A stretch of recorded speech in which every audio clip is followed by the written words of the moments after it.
Dear students, তোমাদের সবাইকে S Alam accounting solution YouTube চ্যানেলের পক্ষ থেকে স্বাগত। সাথে আছে আমি তোমাদের Shipon Alam sir, assistant professor accounting department, government Sadat college, Karatia, Tangail. আজকে আমরা রেকটিফাইং এন্ট্রিজের শেষ ক্লাস, অর্থাৎ আমরা 4 নম্বর ক্লাসটি করব। এই ক্লাসের মাধ্যমেই আমাদের রেকটিফাইং এন্ট্রিজের ক্লাসটি শেষ হয়ে যাবে।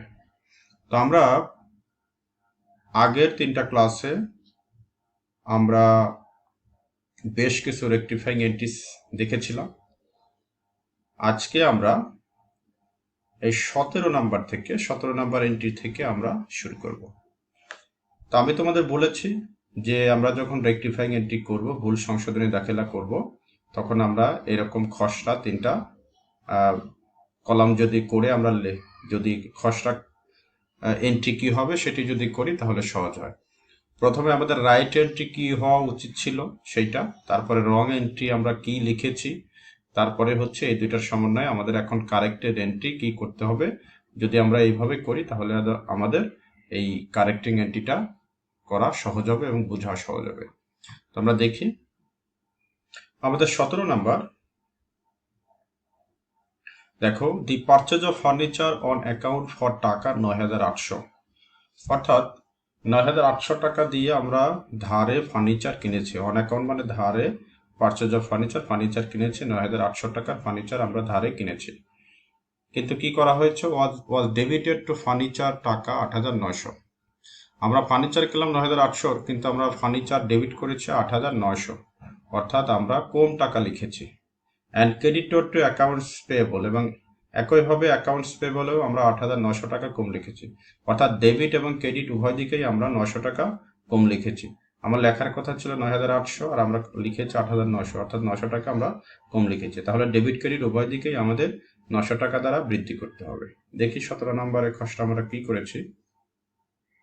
দেখো, আমার লেখার কথা ছিল furniture account debit 9,800, accounts payable credit 9,800, এটা লেখার কথা ছিল। তো আমরা অ্যাকাউন্ট ঠিকই লিখেছি। দেখো, ভুল আমরা যেটা করেছি যে ফার্নিচার অ্যাকাউন্ট ডেবিট এখানে 9,800 না লিখে আমরা 8,900 লিখেছি। অ্যাকাউন্টস পে বলে আমরা 9,800 না লিখে আমরা 8,900 টাকা লিখেছি, অর্থাৎ 900 উভয় দিকে আমরা 900 টাকা কম লিখেছি। তাহলে আমাদের সঠিক করতে হলে এই 900 টাকা, এই যে দেখো, ফার্নিচার ডেবিট 900 টাকা আর অ্যাকাউন্টস পেবল ক্রেডিট 900 টাকা, অর্থাৎ ফার্নিচারকেও আমার 900 টাকা দ্বারা বাড়াইতে হবে, আবার অ্যাকাউন্টস পেবলকে আমার 900 টাকা দ্বারা বৃদ্ধি করতে হবে। এটাই হচ্ছে আমাদের সংশোধনী দাখিলা। 17 নম্বর আমরা অ্যাট এ গ্লান্স দেখি সঠিক ফর্মে কি করা আছে। এই যে ফার্নিচার ডেবিট 900 টাকা আর অ্যাকাউন্টস পেবল ক্রেডিট 900 টাকা। তো 17 নম্বর হয়ে গেল। এখন আমরা 18 নম্বরটা দেখি।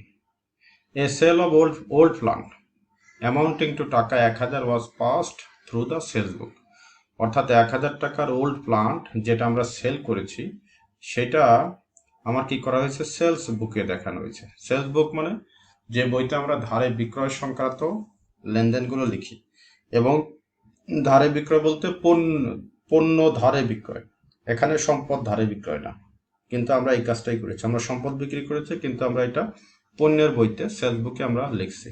তাহলে আমাদের ভুল কি হয়েছে দেখি আমরা। 18 নাম্বার, এই যে দেখো 18, আমার হওয়া উচিত ছিল, যেহেতু আমরা প্লান্ট বিক্রি করেছি তার মানে আমরা ক্যাশ পেয়েছি, তাহলে ক্যাশ ডেবিট হওয়ার কথা ছিল 1,000, আর প্লান্ট যেহেতু আমার সম্পদ কমে গেল এটা ক্রেডিট হওয়ার কথা ছিল 1,000। কিন্তু আমরা যেটা করেছি সেলস বইতে আমরা লিখেছি, আর সেলস বইতে ধারে বিক্রয় সংক্রান্ত লেনদেন লিখে ধারে বিক্রয় জাবেদা হচ্ছে এটা, অ্যাকাউন্ট রিসিভেবল ডেবিট আর সেলস ক্রেডিট, এটা। তাহলে আমাদের ভুল হয়েছে।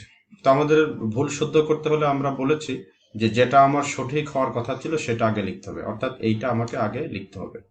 তো এই কারণে দেখো, এই যে ক্যাশ ডেবিট, এরপরে প্লান্ট ক্রেডিট 1,000, এই যে ক্যাশ ডেবিট 1,000 আর প্লান্ট ক্রেডিট 1,000, এইটা সঠিকটা আমরা লিখলাম। এরপরে আমার যেটা ভুল হচ্ছে সেটাকে শুদ্ধ করতে হবে, অর্থাৎ অ্যাকাউন্ট রিসিভেবল এখানে আসার কথা না, ডেবিট হওয়ার কথা না, কিন্তু আমরা ডেবিট যেহেতু করেছি এই কারণে অ্যাকাউন্ট রিসিভেবলকে এখন ক্রেডিট করে দেবো। এই যে দেখো, অ্যাকাউন্ট রিসিভেবলকে 1,000 টাকা দ্বারা ক্রেডিট করা হয়েছে। আবার একইভাবে সেলস তো আমার এখানে আসার কথা না, কিন্তু আমরা যেহেতু লিখেছি সেলসটাকে এখন উল্টিয়ে দেবো, অর্থাৎ ক্রেডিট আছে আমরা ডেবিট দিকে লিখে দেবো। এই যে সেলস ক্রেডিট 1,000, আমরা এখানে সেলস ডেবিট 1,000 লিখে দিলাম। তাহলে আমার ডেবিট দিকে দুইটা, ক্যাশ ডেবিট 1000 আর সেলস হচ্ছে 1000 ডেবিট। ক্রেডিট দিকে দুইটা, হিসাব প্লান্ট আর হচ্ছে অ্যাকাউন্ট রিসিভেবল। তো এই হচ্ছে আমাদের 18 নম্বর এন্ট্রির সংশোধনী দাখিলা। দেখো যদি অ্যাট এ গ্লান্স আমরা দেখি, এই যে ক্যাশ সেলস 1000 1000 আর প্লান্ট আর অ্যাকাউন্ট রিসিভেবল 1000 1000। 18 নম্বর শেষ হয়ে গেল। এখন আমরা দেখি 19 নম্বরে কি আছে। এই যে 19 নম্বরে আমার এখানে দেখতে পাচ্ছ এ সেল অফ ওল্ড ফার্নিচার। এখানে আমরা ওল্ড ফার্নিচার সেল করেছি, পুরাতন ফার্নিচার, অ্যামাউন্টিং টাকা 1000, যার মূল্য ছিল 1000, ওয়াজ রংলি ক্রেডিটেড টু সেলস টাকা 10,000। কিন্তু এটাকে আমরা সেলস হিসাবে ক্রেডিট করছি এবং টাকা আমরা 10,000 লিখছি। অর্থাৎ আমরা দেখো এখানে কিন্তু দুইটা ভুল করেছি। এক হচ্ছে যে আমরা টাকার অঙ্কে ভুল করেছি। আমি বিক্রি করেছি 1000 টাকার ফার্নিচার, কিন্তু আমি লিখেছি 10,000 টাকা, সেলস লিখেছি, 10,000 টাকা লিখেছি। আর দুই হচ্ছে আমার ক্রেডিট হওয়ার কথা ফার্নিচার, কিন্তু ক্রেডিট দিকে আমি কি লিখেছি, সেলস লিখেছি। তো আমার দুই দিকে ভুল, টাকা এবং হিসাব দুই দিকেই ভুল হয়েছে। 19 নাম্বার দেখি আমরা। এই যে দেখো আমার হওয়ার কথা ছিল, যেহেতু আমি ফার্নিচার বিক্রি করলাম, আমার ক্যাশ বাড়বে, ক্যাশ ডেবিট 1000 আর ফার্নিচার ক্রেডিট 1000। কিন্তু আমরা যেটা করেছি, ক্যাশ ডেবিট ডেবিটই করেছি 1000, কিন্তু আমরা ভুলটা করেছি ক্রেডিট দিকে। ফার্নিচারের জায়গায় আমরা লিখেছি কি সেলস, আর হচ্ছে 1000 টাকা না লিখে আমরা ভুলে একটা শূন্য বেশি দিয়ে ফেলেছি, অর্থাৎ 10,000 টাকা লিখে ফেলেছি। তাহলে আমাদের ডেবিট দিকে ঠিক আছে, কিন্তু ক্রেডিট দিকে টাকা এবং অ্যাকাউন্ট দুইটাই ভুল হয়েছে। তাহলে আমাকে শুদ্ধ করতে হবে। ওকে, তো শুদ্ধ করতে হলে আমরা জানি যে আমার সঠিক যেটা সেটা আগে লিখতে হবে, অর্থাৎ ফার্নিচার ক্রেডিট হওয়ার কথা 1000, এটা আগে লিখতে হবে। এই যে দেখো আমরা লিখেছি ফার্নিচার ক্রেডিট 1000। আর আমরা ভুল যেটা করেছি, আমাদের তো সেলস ক্রেডিট হওয়ার কথা না, কিন্তু সেলস যেহেতু আমরা ক্রেডিট করেছি, তার মানে আমাদের এটা ঠিক করতে হবে। তো সেলস ক্রেডিট হওয়ার কথা না, এখন এটাকে শুদ্ধ করতে হলে সেলস আমার উল্টা দিকে লিখতে হবে, সেলস ডেবিট 10,000। সেলস ডেবিট ছিল 10, ডেবিট দিকে ক্রেডিট দিকে লিখেছিলাম 10,000, এই জায়গায় শুদ্ধ করা হলো ডেবিট দিকে 10,000। ওকে, তাহলে দেখো সেলস আমার ডেবিট 10,000 আর ফার্নিচার ক্রেডিট হচ্ছে 1000। আমার ক্রেডিট দিকে কিন্তু আরো 9,000 টাকা লাগবে। যখন আর কোনো কিছু পাওয়া যাবে না, আর কোনো অ্যাকাউন্ট পাওয়া যাবে না, তখন আমরা সেখানে লিখবো সাসপেন্স অ্যাকাউন্ট ক্রেডিট। অর্থাৎ এই যে সাসপেন্স অ্যাকাউন্ট ক্রেডিট কত টাকা, 10,000 থেকে 1000 বাদ দিলে 9,000 টাকা। তো এই হচ্ছে আমাদের ডেবিট দিকে সেলস 10,000, ফার্নিচার সাসপেন্স অ্যাকাউন্ট দুইটা মিলে 10,000 ক্রেডিট। ওকে, তো অ্যাট এ গ্লান্স আমরা 19 নাম্বার দেখি সঠিক ফর্মে। এই যে দেখো সেলস 10,000 আর ফার্নিচার সাসপেন্স অ্যাকাউন্ট ক্রেডিট 1000, 9,000, মোট হচ্ছে 10,000। ওকে, এর সাথে আমার 19 নম্বরও শেষ হয়ে গেল। এখন আমরা 20 নম্বর দেখি। 20 নম্বরে দেখো বলা আছে রিটার্ন অফ গুডস, অর্থাৎ পণ্য ফেরত এসেছে, ভ্যালুর টাকা 600 টাকা মূল্যের পণ্য ফেরত এসেছে ফ্রম রিপন, রিপনের কাছ থেকে। যদি ফ্রম বলা থাকে তার মানে বুঝতে হবে যে কাস্টমারের কাছ থেকে ফেরত আসছে। রিটার্ন ফ্রম রিপন মানে রিপন নামের একজন কাস্টমারের কাছ থেকে আমাদের কাছে পণ্য ফেরত এসেছে, অর্থাৎ আমরা সেল করেছিলাম। কাস্টমারের কাছ থেকে পণ্য ফেরত আসা মানে আমরা সেল করেছিলাম, তো এই রিটার্নটাকে বলা হয় সেলস রিটার্ন। তাহলে রিপনের কাছ থেকে 600 টাকা পণ্য ফেরত এসেছে, কিন্তু এটা has been recorded in the sales day book, কিন্তু এটা বিক্রয় বইতে লেখা হয়েছে। সেলস রিটার্ন, এটা তো সেলস রিটার্ন, তাহলে সেলস রিটার্ন বইতে লেখার কথা, কিন্তু না লিখে আমরা সেলস ডে বুকে লিখেছি, অর্থাৎ ভুল হয়েছে। দেখি 20 নম্বরে কি বলা আছে। এই যে আমার সঠিক হওয়ার কথা ছিল সেলস রিটার্ন। সেলস রিটার্ন যেহেতু সেলসকে কমায়, এই কারণে সেলস রিটার্ন ডেবিট হয়। আর এটা আমার দেনাদারও কমায়, অ্যাকাউন্ট রিসিভেবল ক্রেডিট 600 টাকা। কিন্তু আমরা ভুলে অ্যাকাউন্ট রিসিভেবল ডেবিট করছি, যেহেতু সেলস বইতে লিখেছে, মানে ধারে বিক্রয়, আর সেলসকে ক্রেডিট করছে। তাহলে আমার কি করতে হবে, এখন শুদ্ধ করতে হবে। তো সঠিকটা আগে লিখতে হবে, সেলস রিটার্ন ডেবিট 600 টাকা আর অ্যাকাউন্ট রিসিভেবল ক্রেডিট 600 টাকা, এটা আমি আগে লিখবো। এরপরে এখন আসো, যেহেতু আমরা ভুলে অ্যাকাউন্ট রিসিভেবলকে ডেবিট করছিলাম, এটাকে আবার ক্রেডিট করতে হবে। তো আমরা একই সপ্তাহ দুইবার লিখবো না। এই অ্যাকাউন্ট রিসিভেবল যেহেতু আগে আমি 600 টাকা লিখেছি, এই অ্যাকাউন্ট রিসিভেবলের সাথে এই 600 টাকা আমি কি করবো, যোগ করবো। তাহলে আমার অ্যাকাউন্ট রিসিভেবল হবে ক্রেডিট দিকে 1200 টাকা। আর সেলসকে আমি ভুলে ক্রেডিট করছিলাম, এটা আমার এখন ডেবিট করতে হবে। তাহলে সেলস, এই যে দেখো সেলস ডেবিট 600 টাকা। তাহলে আমার দাঁড়াচ্ছে সেলস রিটার্ন ডেবিট 600 টাকা আর সেলস ডেবিট 600 টাকা আর অ্যাকাউন্ট রিসিভেবল ভুল এবং সঠিকটা মিলে 1200 টাকা। এই তাহলে আমরা একটা গ্লান্স দেখি 20 নম্বর। এই যে সেলস রিটার্ন 600, সেলস 600 ডেবিট, আর অ্যাকাউন্ট রিসিভেবল 1200 টাকা। 20 নম্বর শেষ হয়ে গেল। এখন আমরা 21 নম্বর দেখি। দেখো 21, a credit purchase of goods from Ali, অর্থাৎ আলীর কাছ থেকে আমরা কি করেছি, ধারে পণ্য কিনেছি। ওর্থ, যার মূল্য হচ্ছে 2000 টাকা। What was credited to his account এর টাকা 200। দেখো, কিন্তু তার হিসাবে আমরা কি করেছি, 200 টাকা লিখেছি, অর্থাৎ 2000 টাকা না লিখে আমরা কি করছি, 200 টাকা লিখেছি। আমরা ধারে পণ্য করেছি, ধারে পণ্য কিনেছি, কিন্তু তার হিসাবে আলীর হিসাবে 2000 টাকা না দেখিয়ে 200 টাকা দেখিয়েছি, অর্থাৎ 1800 টাকা আমরা কম দেখিয়েছি। তাহলে সঠিক কি করতে হবে দেখি আমরা। 21, এই যে দেখো, আমার সঠিক হওয়ার কথা ছিল পার্চেস ডেবিট 2000 আর অ্যাকাউন্টস পেবল ক্রেডিট 2000, যেহেতু ধারে পণ্য ক্রয়। কিন্তু আমরা যেটা করেছি, দেখো, পার্চেজ আমরা 2000-এ লিখেছি, পার্চেজের ব্যাপারে কিছু বলা নাই। আর অ্যাকাউন্টস পেবল আমরা ক্রেডিট দিকে আমরা 2000-এর পরিবর্তে আমরা 200 টাকা লিখেছি, অর্থাৎ একটা শূন্য কম দিয়েছি। তাহলে আমার ক্রেডিট দিকে 1800 টাকা কম পড়ছে। 2000 টাকার জায়গায় আমরা 200 টাকা যেহেতু লিখেছি, 1800 টাকা কম লিখেছি। তাহলে আমার সঠিক করতে হলে 1800 টাকা লিখতে হবে এই হিসেবে। এই কারণে দেখো, অ্যাকাউন্টস পেবল ক্রেডিট, এই যে অ্যাকাউন্টস পেবল ক্রেডিট, এই 2000 মাইনাস 200, তাহলে 1800 টাকা।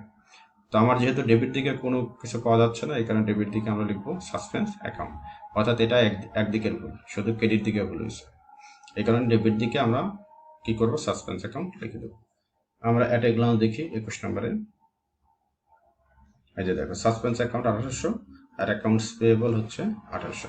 ওকে, আমাদের সর্বশেষ যে রেকটিফাইং এন্ট্রি সেটা আমরা যাচ্ছি, সেটা দেখি, অর্থাৎ 22 নম্বর। এ মেশিন ইনস্টলেশন কস্ট টাকা 2500 was wrongly debited to wages account. Machine installation cost মানে মেশিন সংস্থাপন ব্যয়, অর্থাৎ মেশিনকে ব্যবহার উপযোগী করার জন্য যে ব্যয়টা হয় সেটিকে বলা হয় মেশিন ইনস্টলেশন কস্ট। আমরা যেমন অ্যাপসকে ইনস্টল করে ব্যবহার উপযোগী করি, ঠিক একইভাবে মেশিন ইকুইপমেন্ট এগুলোকে সঠিক জায়গায় স্থাপন করে তারপরে সেখান থেকে আমরা ব্যবহার করতে পারি। এই জন্য মেশিন ইনস্টলেশন বাংলা হচ্ছে সংস্থাপন ব্যয় মেশিন। তো এটা হচ্ছে 2500 টাকা। মেশিন সংস্থাপন ব্যয় মেশিনের সাথেই যোগ হয়, অর্থাৎ এটা ক্যাপিটাল নেচার এক্সপেন্ডিচার।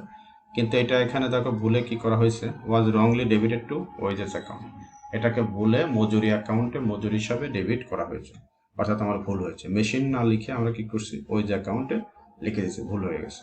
তাহলে এটা শুদ্ধ করতে হবে। 22 নাম্বার দেখি আমরা কি করেছি। দেখো, আমার হওয়ার কথা ছিল মেশিনারি ডেবিট 2500 আর ক্যাশ ক্রেডিট 2500, কিন্তু আমরা মেশিনারি না লিখে দেখো ডেবিট দিকে আমরা কি করেছি, ভুল যেটা করেছি সেটা হচ্ছে মেশিনের জায়গায় আমরা ওয়েজেস লিখেছি, এই যে। আর ক্যাশে কিন্তু আমাদের ঠিকই আছে, ক্যাশে ঠিকই আছে। তাহলে আমাদের সঠিক কি করতে হবে, সঠিক হচ্ছে এই যে সঠিকটা সঠিক জায়গায় লিখতে হবে, অর্থাৎ এই যে মেশিনারি ডেবিট। ওকে, আর আমার ভুল যেটা হয়েছে সেটা হচ্ছে ওএসকে আমরা ডেবিট করছিলাম, এখন ওএসকে আমরা কি করে দেব, ক্রেডিট করে দেব। ভুলটা রাখা যাবে না। ভুল হচ্ছে ডেবিট করছিলাম ওয়েজেস, এটাকে ভ্যানিশ করে দিতে হবে, আর ভ্যানিশ করতে হলে তার উল্টা দিকে আমার আবার লিখতে হবে। তাহলে এই 2500 আর এই 2500 মাইনাস হয়ে এটা কি হবে, ওয়েজটা 0 হয়ে যাবে। তাহলে দেখো, এই কারণে ওয়েজেস ডেবিট করছিলাম, এই কারণে ওয়েজেস ক্রেডিট 2500 টাকা করা হলো। অ্যাট এ গ্লান্স আমরা দেখি সঠিক ফর্মে, এই যে মেশিনারি ডেবিট 2500 আর ওয়েজেস ক্রেডিট 2500। সো এই হচ্ছে আমাদের রেকটিফাইং এন্ট্রি, অর্থাৎ আমরা রেকটিফাইং এন্ট্রিজের উপরে এখানে আমরা প্রায় 22টা বিভিন্ন ধরনের এন্ট্রি দেখেছি, বিভিন্ন ধরনের ভুল আমরা দেখেছি। তো এগুলোই যদি তোমরা সঠিকভাবে, আমার যে 3টা ক্লাসে এগুলো হলো বা 4টা ক্লাসে, এগুলো যদি তোমরা সঠিকভাবে মনোযোগ দিয়ে তোমরা ক্লাস করো, তাহলে আশা করি রেকটিফাইং এন্ট্রিজ নিয়ে যে কোনো সমস্যা যদি তোমাদের পরীক্ষায় আসে, সাধারণত এই রেকটিফাইং এন্ট্রি থেকে 4 নম্বরের কোশ্চেন তোমাদের পরীক্ষায় এসে থাকে, অর্থাৎ পার্ট বির জন্য। তো এগুলো যদি সঠিকভাবেই তোমরা দেখো 1 থেকে 22 পর্যন্ত, তাহলে আশা করি তোমরা রেকটিফাইং এন্ট্রিজ সংক্রান্ত যদি কোনো প্রবলেম আসে তাহলে অবশ্যই তোমরা সুন্দরভাবে এটা সলভ করতে পারবে। তো তারপরেও আমি চেষ্টা করেছি সুন্দরভাবে বোঝানোর। যদি তোমাদের কোনো সমস্যা থাকে তাহলে অবশ্যই তোমরা কমেন্ট করে আমাকে জানাবে, আমি এটা তোমাদের ভালোভাবে বোঝানোর আবার চেষ্টা করব। সবাই ভালো থেকো, সুস্থ থেকো, আল্লাহ হাফেজ।